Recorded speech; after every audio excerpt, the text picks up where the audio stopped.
Number 7, where feasible or practical, resist your sprints or use hills.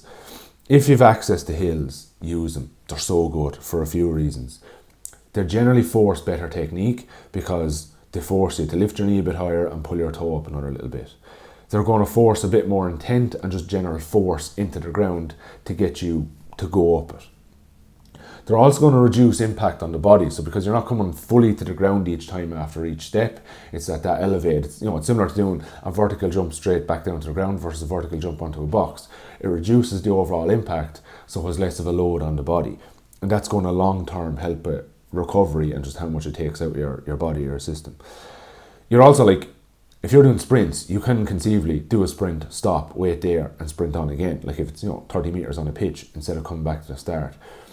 Whereas by doing a hill, you generally have to come back to the bottom of the hill again. So again, it forces a bit more recovery. You're also going to spend a little bit longer going up, and you don't really run back down the hill after doing a hard sprint.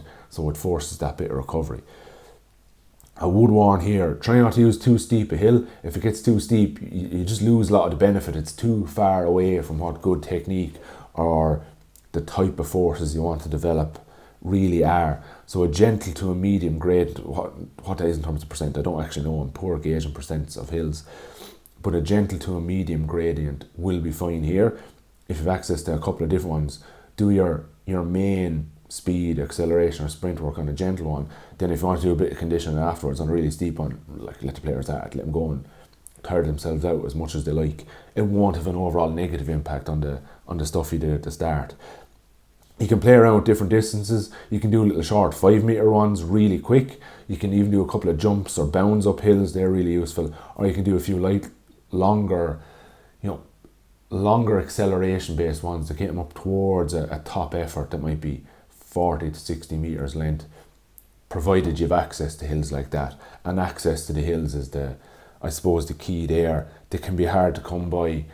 I actually know a couple of inter-county squads, when they're developing their centres of excellence, purposely put in a hill or had plans to put in a hill and they might not have come true. Some people might just have a really hilly pitch and this stupid hill. Well, for developing a bit of speed and overall specific strengthened legs, it's absolutely brilliant for that. It may not be great when you're potentially playing matches into it or against it or whatever. The other bit then is you can, instead of hills, you can use sleds or other forms of resistance here, like a 1080 machine or an Exergene or anything like that. I thought this would be great, we'll just get a few sleds, they're not that expensive. But loading them up with weights it gets a bit more expensive in terms of the amount of weight you need there and the carrying around of the weights based on where you're storing them versus getting them to the pitch. They are really effective. You do need a bit of planning around what it is you're trying to do. You can, and I'll put videos out on this, you can categorise them into light sleds, medium sleds and heavy sleds, and you'll use them for slightly different things.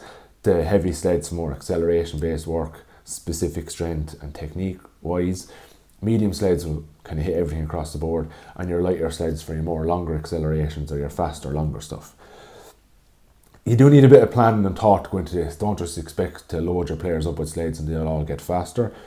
It takes a little bit of thinking, but they can be really useful provided you have access to them and logistically it's going to work.